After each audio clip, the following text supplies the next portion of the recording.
Today I'm joined by Dr. Genevieve Guenther.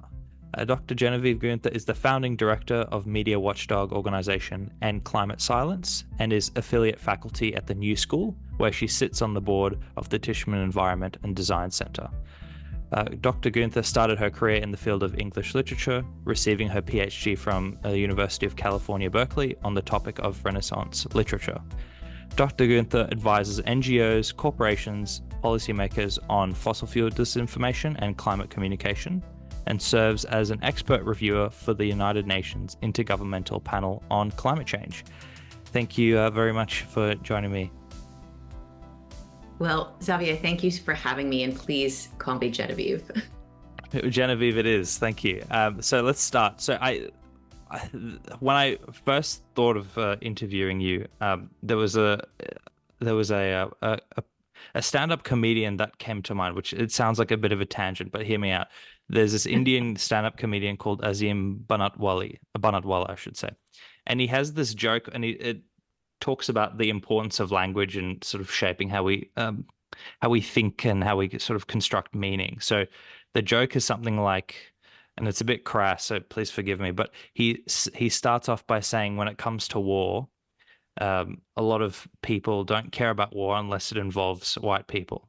And he says this is the example. If we talk about Ukraine and Russia, it's the UK and Russia war. But if we talk about Palestine and Israel, it's the Palestine-Israel conflict. And if it's a revolution in the Middle East, it's the Arab Spring. And it's these different use of words that construct a really different meaning, or at least for me personally speaking, it constructs a very different idea of what is actually occurring. And even though the substance of what is occurring may be very similar, no matter where it is. And I think it gets to how words can be used and abused, and how they can influence us on a very, I guess, subconscious level, or even consciously. So I wanted to start very firstly, how do you think language is used and abused to influence how we think about climate change? Well, I mean, how language is used and abused to influence how we think about climate change is, the entire subject of my book and my life's work. So I'm going to try to make the question a little bit smaller. Yeah, so please. I can answer it. So just to focus on the level of how words create meaning for a moment.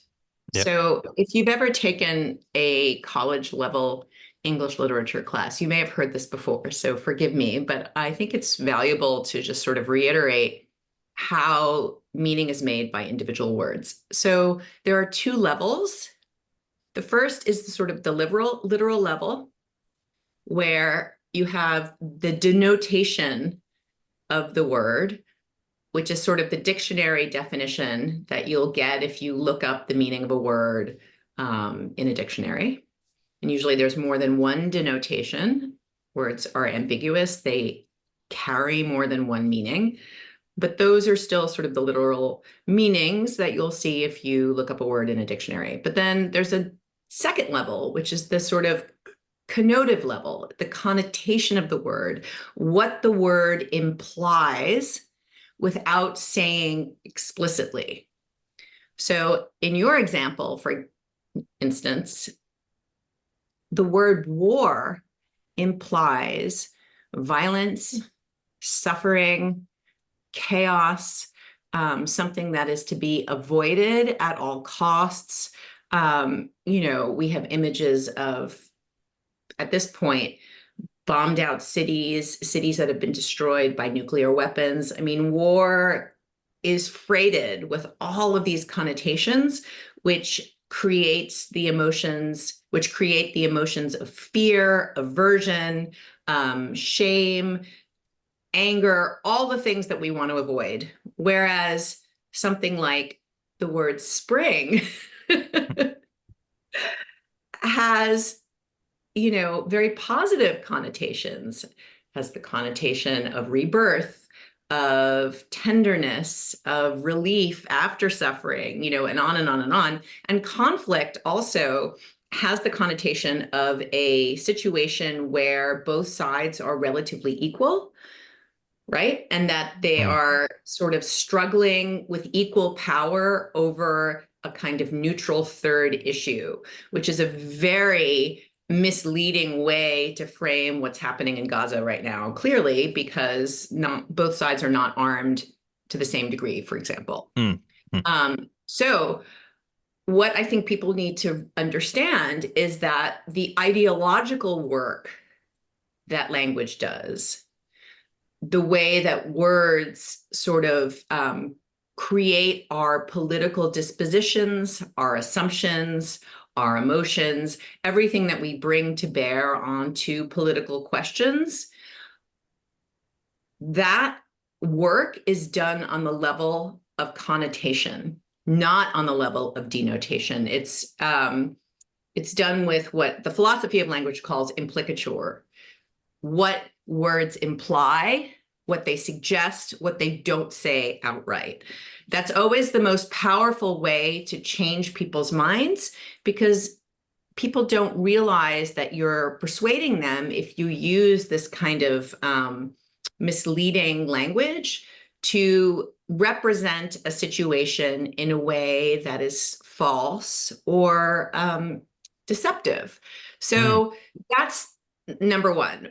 Most language for the climate crisis is, I say, inaccurate and misleading, not because it's literally untrue, but because it implies something that's false.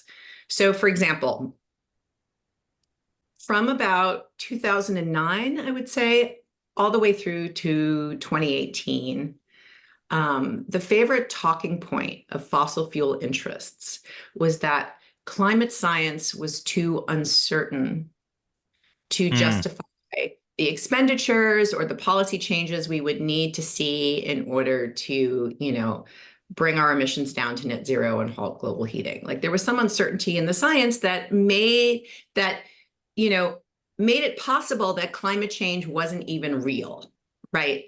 So there is a very famous book called Merchants of Doubt, written by Naomi Oreskes and Eric Conway, about how fossil fuel interests hired unscrupulous scientists to do research that highlighted this kind of scientific uncertainty in order to create doubt in the general public about whether climate change was real or not.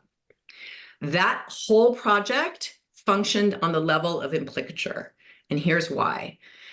Uncertainty for most of us implies like the state of not really knowing something because you don't have enough information to really make a decision, or you haven't studied something for long enough to know enough to come to a judgment, or you can't really see whether a phenomenon is real or not because there's not enough evidence to support a determination. So it's sort of like the state of not really knowing, the state of not being sure. And you can just use this in a really colloquial way. Like if you're in a restaurant and you're eating dinner with a bunch of people and the server comes over and asks you whether you want, I don't know, the chicken or the fish. And you're like, I don't know, I'm a little uncertain about it. Go around the table and come back to me and I'll make a decision later. Like, you don't really know, right? So that's the implication of uncertainty for most people. But actually, in climate science, uncertainty means something very different. It means the range of possible outcomes that you can predict with confidence from a climate model. So you run a climate model and you get a kind of statistical range of things that could possibly happen from, on the ends, the sort of least likely to the mean, most likely. And usually that range is sort of like the best possible to the worst possible outcome. But this means that the implication of uncertainty in climate science is ironically confidence, because you can talk about the uncertainty interval of a model, or you can talk about the confidence interval. You can use those words interchangeably. So that's a very different implication when the word emerges in climate science. But the problem was, once fossil fuel interests sort of like took this term out of the scientific context and manipulated it and weaponized it and put it back into public discourse, then creating doubt among the general public, then anytime a scientist would go on television or get quoted by a newspaper talking about what scientists found in their models, and they would say, there is uncertainty in these models, and, we are worried about climate change or whatever, that word uncertainty would reverberate in a way that was misleading, because the connotations would be that the scientist wasn't really sure whether the phenomenon he or she was studying was real. So the scientists would thereby be kind of manipulated into inadvertently confirming the claims of the fossil fuel propagandists.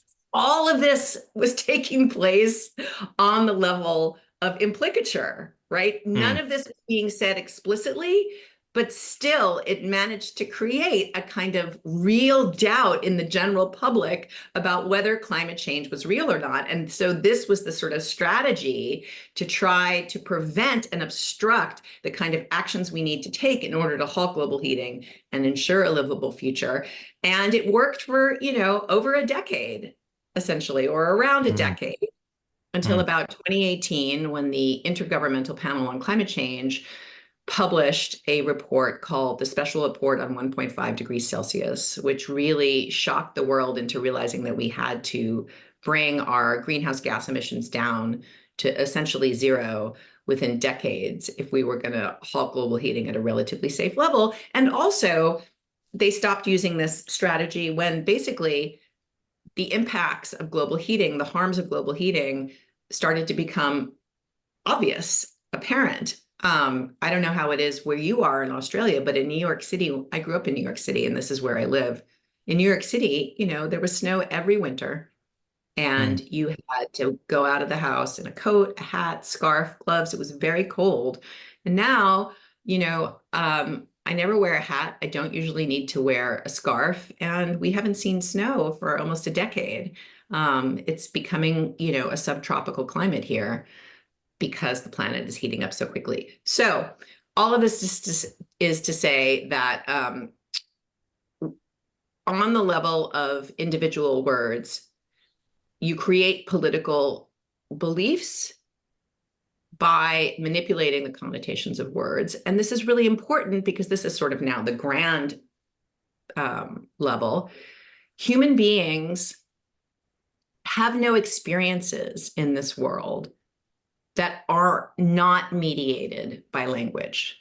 Like, we have no way to encounter the outside world, or even in some sense our own inner experience, without framing it in language, without understanding it through the ways we talk to ourselves in our head, through hearing how other people talk about it. There's just no experience that a human being can have once you come into the world and start talking that isn't mediated by language. So, people ask why public concern over the climate crisis isn't rising now that weather is getting so much more extreme, and the harms of global heating and the harms of using fossil fuels are becoming more apparent. And the answer is simple. People are having these experiences, but they are not describing these experiences to themselves or to their communities, or hearing them described often enough by their communities as symptoms of climate change. So it's not just having the experience, it's interpreting the experience, having the experience framed, framing it for yourself, understanding the experience in certain linguistic terms so that you have an accurate picture of what's happening to you and your experience. So that's why, language is so important, because we have no ability to experience the world without it. Well, can I say that was a fantastic answer. That was very good. No, I mean, look, there's so much there. I mean, so much to pick up on. I really like the idea of implicature and focusing on the connotation, in film, there's the foreground, the background, there's the text and the subtext. There's always an underlying message that can be communicated, even amongst social dynamics. You can see what's happening with conversations and friends, and you can see what's not being said. Read between the lines. It's in our metaphors, it's in our language, it's in our art, it's everywhere. And so it's it's a very cool idea, and it's a very I think effective way to communicate the importance of why language is such a necessary component in fighting disinformation about climate change, but also just fighting climate change in general in terms of how we speak about it. Because, like you said, there's no other way to do it. Language is how we resolve everything. It's how we communicate. And so that means we have to start with being very careful with what we say. And I think this gets to a good point where I think we can play a quick climate word game. So I'm going to give you some concepts, and you tell me very quickly what is wrong with the concepts, or maybe perhaps what is right with the concepts in terms of how they're being used. I think one which I quite like is alarmism. So you hear this term from conspiracy theorists, but also people that perhaps are a bit concerned about. Perhaps they don't see the impacts of climate change being as stark as the IPCC reports say, which they do say that in fact. But these are the concerns they have. They're alarmist. What what do you think about this word, alarmism? Okay, so just before I answer this question, I will Please. note the word alarmism is the title of the first chapter of my book. Yeah. So the book is about the new style of climate denial, not the false claim that climate change isn't real, but the false claim that we can keep using coal, oil, and methane gas and still deal with climate change anyway, either because it's not going to be that bad or because we can somehow deploy technologies that will allow us to keep expanding fossil fuel production Hmm. and consumption, but still, stop emitting climate pollution into the atmosphere. Mm. So what I say in the book is that generalized climate denial is sort of created by six keywords Hmm. that together kind of coalesce into a narrative that goes something like this. Yes, climate change is real, but to say that it's going to be dangerous if we don't halt it is just, quote, alarmist. Mm. It's going to cost too much to phase out fossil fuels. And so we need to actually make sure that people are wealthy in order to help them withstand the impacts of climate change. So the best thing that we can do is encourage economic growth. Growth is one of the words, even if it uses fossil fuels, and then invest in, quote, innovation and increase our, quote, resilience. And anyway, there's no point in the West doing anything about climate change while emissions are still rising in, quote, India and China. Hmm. So that's the narrative I try to dismantle in the book. And I offer alternative messages that you can use to try to focus the conversation on the absolute urgent need to phase out fossil fuels, coal, oil, and gas. And the focus group polling that I did around these messages show that they do actually raise support for fossil fuel phase out among Mm. people who are concerned and alarmed about the climate crisis by up to 10 points. So the first chapter takes up alarmist, because I end up, just going through the words in Hmm. alphabetical order. Yes.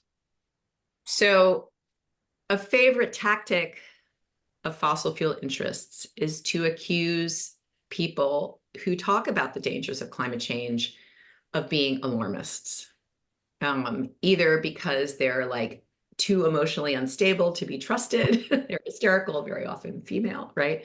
Or they're consciously exaggerating or manipulating the data Mm. in order to, often kind of try to get socialism in through the back door or something like that, right? Mm. So it's not the problem with this accusation, and the reason it's so sticky, I argue, is not that it's just coming from the right wing. It's that there are actually a lot of people sort of inside the climate movement who advance arguments which make the accusation of alarmism seem plausible. So, for example, there's this really ambiguous group in the climate movement called the eco-modernists, who essentially argue that the best way to fight climate change is to encourage nuclear energy development and technological innovation, and economic growth, because all of that allows humanity to supposedly decouple from our planet, right? Mm-hmm. And going to Mars is the sort of like reductio ad absurdum of this Mm-hmm. kind of modernist perspective, right? But these people also are fossil fuel supporters. Like they want the production and consumption of methane gas to just keep going indefinitely and keep increasing. And their argument is that anyone who calls for the phase out of fossil fuels or says that climate change is going to be dangerous are alarmists, right?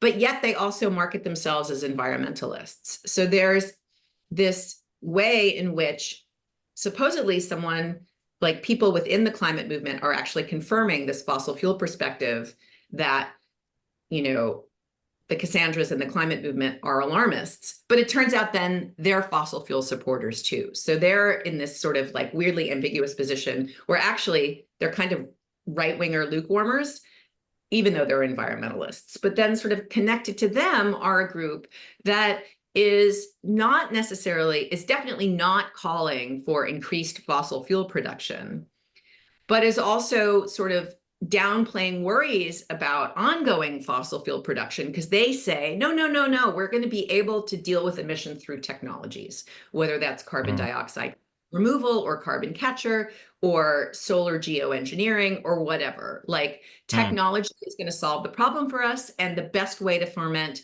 technological development is by investing in markets and like letting and deregulating and letting markets do what they do best. And those people I would call sort of techno-optimists, right? And so because they believe in the power of markets, they want to kind of encourage everyone to feel excited and optimistic about the energy transition, right? So they don't want to be associated with the people who are scared and who are warning that warning the public that we're in danger, because they feel like that makes people maybe tune out from the problem or be less desirous of investing money or, whatever. So you've got the techno-optimists who are also kind of ragging on the people who, certainly the people who exaggerate inaccurately the dangers of climate change, but even the sort of, people who argue that this is a political issue, which we need to solve really quickly because indeed it's going to possibly spin out of control even within the 21st century and affect, therefore, the children that we have in our homes today. So that's another group inside the climate movement who sort of gives credence to this accusation that people who talk about the dangers of climate change are alarmists. And then the most surprising group who also kind of give a kind of permission structure to this accusation is that of the climate scientists. So climate scientists have been on the receiving end of the accusation that they're alarmists for decades, right? And this has made them extremely cautious and extremely defensive. And so they don't ever want to say anything that could be construed as being over emotional or certainly not inaccurate. And on top of that, they have a kind of professional kind of disposition to be dispassionate, because science, of course, is, natural science. The natural sciences are an empirical practice that try to take an objective look at reality and make discoveries about it and communicate those discoveries in a sort of like factual and non-literary way. So they have this kind of professional commitment to that kind of discourse. They have very often sort of like personal dispositions to that kind of discourse. And then on top of that, they had this kind of defensive posture against the accusation that they might be alarmists. And then Mm. some very popular scientist public communicators also worry about, creating a sense of doom and despair, especially among young people. Mm. What I argue in the book is that most people's feeling of doom or despair doesn't come from misunderstanding the science. It comes from believing that our politics are inadequate to the situation. So actually, Mm. like downplaying the dangers only just makes people feel all the more gaslit. Mm. Anyway, the point is that the scientists, too, in some sense, kind of um, worry that, yes, alarmism is a thing, and they too need to fight it. So Mm. in essence, like in some sense, there's this accusation and then this massive permission structure from within the climate movement that makes that accusation seem plausible, right? Mm.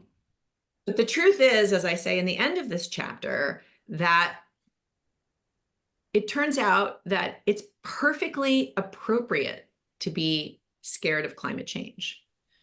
So the harms of global heating, the harms of using fossil fuels are proving to emerge on the worst side of the range of possible outcomes.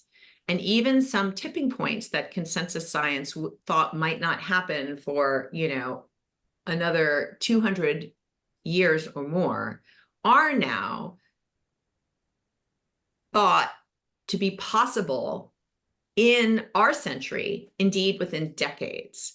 Mm. And the level of, chaos, of damage, of destruction, of unraveling of the links between, ecosystems and human civilization that allows for the stability of our world could possibly break down within our children's lifetimes. And this is a scientific reality. Mm. And indeed, the fact that, and indeed, because this is such a massive problem, the people who recognize this fact very often feel such a sense of urgency about solving it that they want governments to actually, pass a lot of policy and take a lot of action and do international coordination because, in fact, governments really are the only bodies that we've created that have the kind of resources and the capacity building capabilities to take on a global challenge like global heating. So what I argue in the book is that, in fact, looking at these dangers face on and not looking away is not a symptom of alarmism or a sign of emotional instability or, a desire for socialism. It's actually a form of bravery. Looking at this Mm. stuff, trying to think about how to foment public action to stop it is actually courageous. It's a form of courage, and it should be talked about as such because it Mm. is scary to look at the climate crisis, face on and consider what trajectory we're on and what is the chance we're taking with the only Mm. planet we know supports life. Um, Mm. and I think a lot of people tune out because they feel their own feelings and then think, well, maybe there's something wrong with me for feeling this way, or I'm the only one feeling this way. And they Mm. don't realize that actually what this moment demands from all of us is courage. And so it's not alarmism, it's courageousness. And Mm. people need to understand that about the situation, encourage that virtue in themselves, and talk about what is Mm. needed in those terms, not in terms of like alarm or alarmism or whatever. We all need courage. Mm. So that's my take on the word alarmism. Wow. Well, I mean, that's a journey. Yeah, it's a No, journey. And I'm even leaving some yeah. stuff out. Yeah, yeah, no, I'm sure. And I mean, I just wanted to touch on, I think, two or three things. I think on the first point, there's there's a climate scientist in Australia who she was one of the IPCC, the recent IPCC authors, and I think was author of the previous reports as well. And she has this metaphor talking about the term alarmism, and she says, you know, if you're going to the doctor because your parents are really ill, and the doctor says, you know, I don't know how much time they have, you're not going to accuse the doctor of being alarmist for being completely factual and clinical about the prognosis, because that is the way it is. And she makes the argument exactly as you're saying, is that it is actually it is vital to take on board exactly what the prognosis is, whether it's in the medical context or in the climate context, because that is the right thing to do. If I was to normatively load that statement. Another thing as well is on the point of politics being sort of a key juncture where it creates, I guess, anxiety, these negative feelings because there's a feeling of perhaps lack of control or a lack of action that can be taken. We we interviewed Jeff Rotman, who's a professor of marketing recently, and he talks about this literature called fear appeal literature, and it's pretty much Hold on. spot fear appeal. So Fear looking about, appeal. yeah, so it's talking about this idea that you said, right, is that when people are scared, they tend to do interesting things, to put it one way. So for example, if you receive a medical diagnosis which is not favorable and you're not too sure what to do with it, a lack of control is one of the key uh, sort of how do you say, not being able to control what is going to happen is going to make you feel and do strange things. Essentially, that's one of the outcomes, and I think you were spot on to point that out.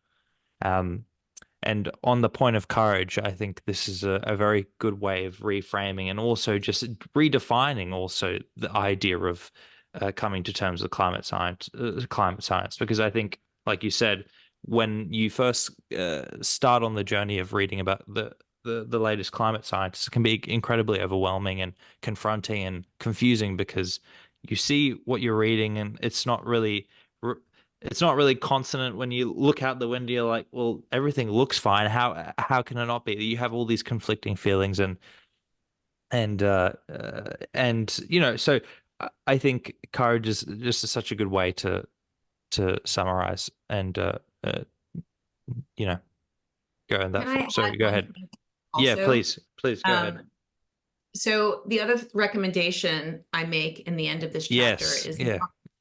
not just to like understand that you need to cultivate the virtue of courage and talk about dealing with climate change as something that requires bravery, but also like don't spend too much time thinking about the physical impacts of global heating, right? Like that is literally something that we cannot control at this point, you know, Mm, or like just in general, try not to focus on the stuff you can't control. I recommend that what you do is you put your attention on the people and the institutions who are supporting the further development of fossil fuels and who are trying to obstruct the transition into a net zero economy. You put your focus on those people and you focus your efforts on trying to change their minds or get them out of power. That's mm, it.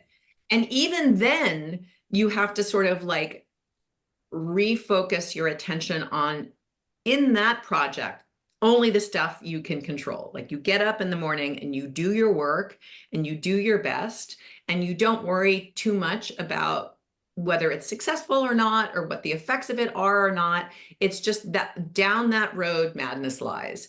Just mm, focus, don't focus on the planet, focus on the people who are preventing us from solving this problem, you know, to one degree or the other. And then once you've decided how you're going to like work to take those people out of power or change their minds or whatever, once you do that, then you really just focus on literally the things that you control day by day and don't worry about whether it's successful or not successful. Just do the right thing. And if everyone or as many people as possible, just, you know, every day do their best, do the right thing and do their best, then things will change. Hmm. I concur with that very much. So, I think, look, I time has flown by. I can't believe how quickly it's gone by. I thought I'll finish off with the last question. Okay. Uh, there's this quote I found when I was researching questions, which I thought was, very pretty. It's colors fade, temples crumble, empires fall, but wise words endure. It's by Edward Thorndike, who I've not heard of before. But I like this idea of it's akin to the pen is mightier than the sword, that sort of thing. Uh, I know you've already shared some wisdom now, but is there anything you would like to leave for our listeners in terms of words that can endure, maybe concepts that can endure, ideas? What would you like to leave with our audience on this topic? Well, I think ultimately the most important word to think about, the most important meaning to try to contemplate, to enact is love, actually. Um, because I think that really the reason we want to stop using fossil fuels and halt global heating is because we love and we don't want the people or the places or indeed the existence that we love to be hurt or destroyed. And so I think that um, the word love can be quite banal in some contexts. Um, but I think it also is a container to the meaning of life, if I may.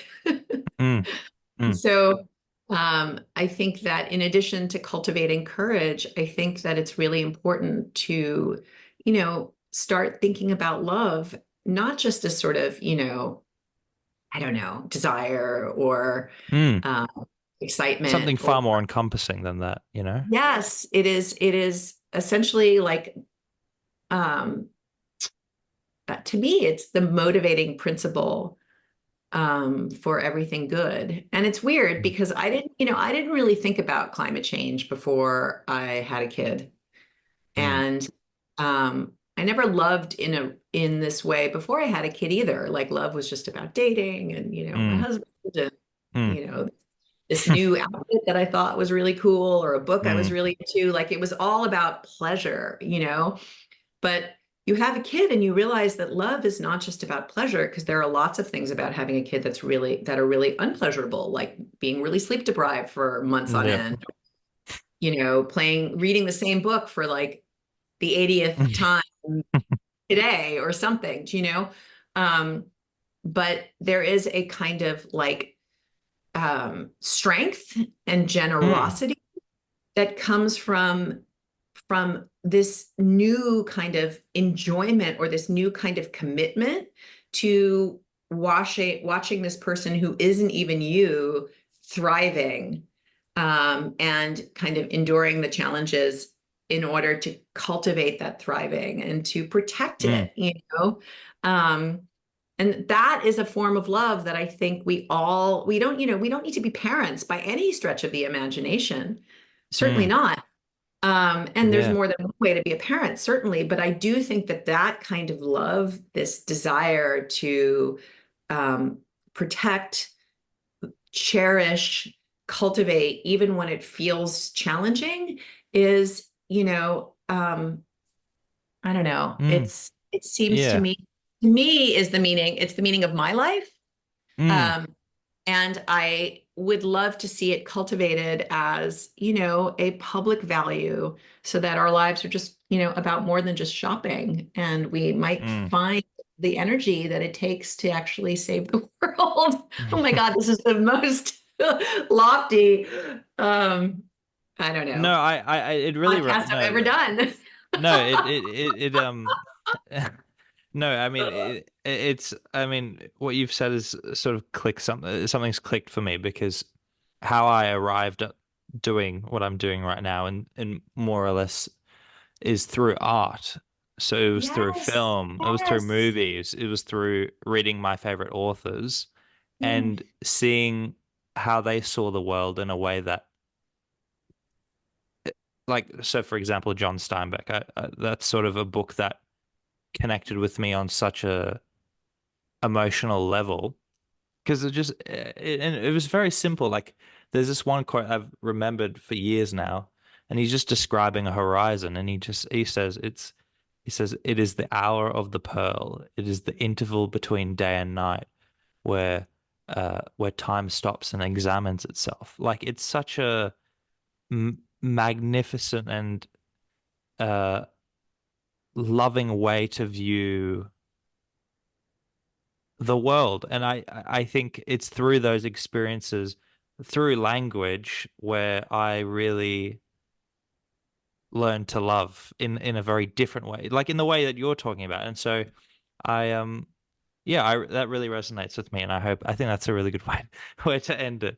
But yeah, I think that's a good way to end it.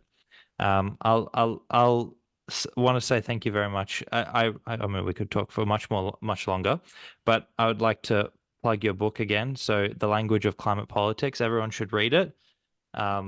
If this isn't enough to convince you, nothing will convince you. No, I'm joking. No, there's a lot more to read, a lot more chapters, particularly on the topic of India and China, which I really enjoy. We've talked about India and China on our podcast and how much is going on there, but yeah, look, thank you very much, Genevieve, for coming on. Is there any parting words before? Where can people find you? Any of that sort of stuff?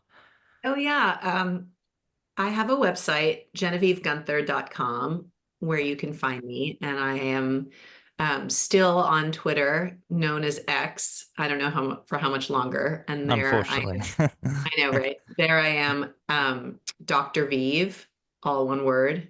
Um, Mhm, and you can buy my book online or wherever you get your books. And mhm, I hope to hear from all of you because I think that building a community around um, climate work is a really important and beautiful thing. So, mm, hey, I thank you so agree. much for having me on. This was not what I was expecting, and I thought it was a really, really special conversation. Oh, I'm very glad. Well, thank you for coming.